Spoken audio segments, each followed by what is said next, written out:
Bonjour à tous, donc aujourd'hui je vais vous présenter un poster qui s'inscrit donc dans le cadre de ma thèse sur le bien-être social du cheval. Et cette fois-ci on s'est intéressé aux contacts sociaux lors du débourrage.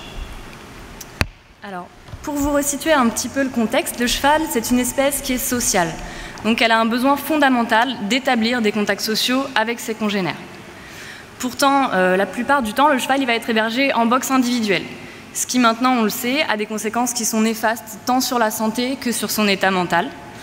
Et donc on a essayé de trouver une solution pour pouvoir concilier à la fois ce besoin fondamental de contacts sociaux et le fait que, pour certaines raisons, le cheval soit hébergé en box individuelle et notamment pour des raisons par exemple de peur de blessure. Et nous, ce qui nous intéressait, c'est aussi de voir quelles étaient les influences de ces contacts au débourrage. Alors, pour cela, nous avions 12 chevaux.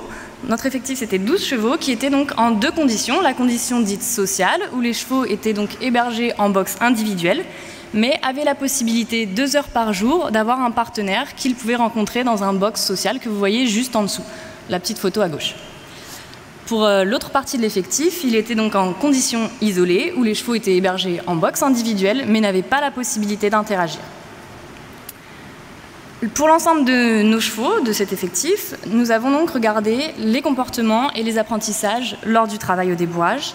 Et d'autre part, on a fait aussi des relevés au box individuel des indicateurs de mal-être.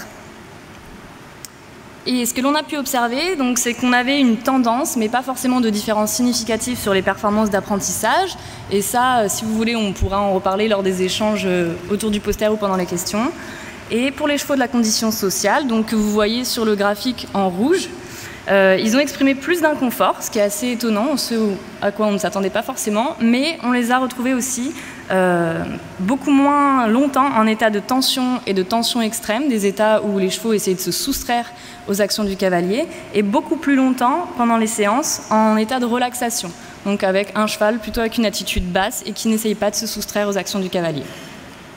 Au box individuel, ce qu'on a pu observer, c'est que les chevaux de la condition sociale exprimaient aussi beaucoup moins de comportements de mal-être. Donc ce qu'il faut retenir, c'est que les contacts sociaux, ils ont eu un impact positif sur l'état émotionnel du cheval au travail et lors du débourrage, que les chevaux de la condition sociale auraient une capacité à réagir, et en fait que ces contacts sociaux diminueraient les comportements anormaux au box individuel. Et il est possible, pour le côté plutôt pratique, de concilier contacts sociaux, aller plus dans le sens des besoins fondamentaux du cheval et aussi d'héberger son box individuel, et que ça apporte des bénéfices lors du travail au débourrage. Merci. Merci.